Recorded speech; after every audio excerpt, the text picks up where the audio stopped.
Okay, so I'm sitting in my vehicle, kind of trying to collect my thoughts as I'm getting ready to drive into the office. I did manage to get a couple of miles in this morning, as well as the chest workout, like the previous video.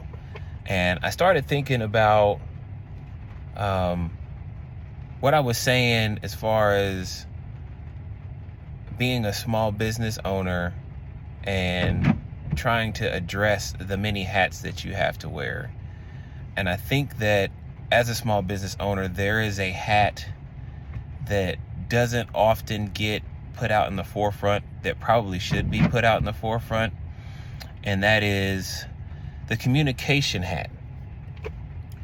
I think the communication hat gets widely overlooked.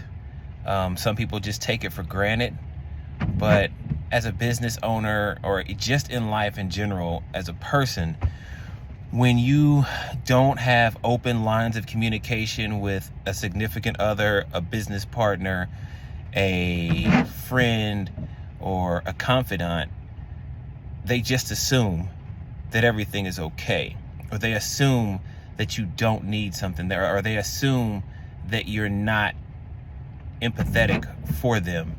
And I feel like that it is important, especially now with the way that society is and social media has quote unquote connected us. I don't feel that we are as connected as we used to be when I was growing up. When I was a child, you didn't have Facebook, Twitter, TikTok, or Instagram. You had your two legs. You had a house phone.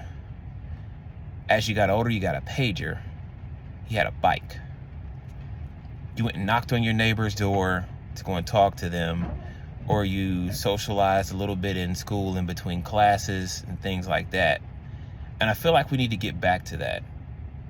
Maybe I'm wrong, but I do feel like we need to get back to that at some point, as I'm using this platform right now to speak to you guys about something that's on my mind, and also something that I've been thinking about. Again, with a business, open lines of communication, being able to talk to people in the industry and ask them questions or resources that you may not normally speak to on a daily basis, but you need to speak to. Being able to figure out certain problems that you might have or that you might come across, and there are other people out there that can help you out. You're not alone in this situation, and I feel like a lot of us in business need to start to check on those that are smaller than who we are. So you might have, for instance, a Nike who is up here, and then you might have the mom and pop that is down here that might be doing okay or struggling just a little bit. And I know that Nike is up here, and it takes a lot to be able to communicate with someone that's so far down the line. But I do believe that if you have open lines of communication to maybe filter down to those people, and then they could filter back up to you, it makes your business that much stronger. Just a thought. Just a thought.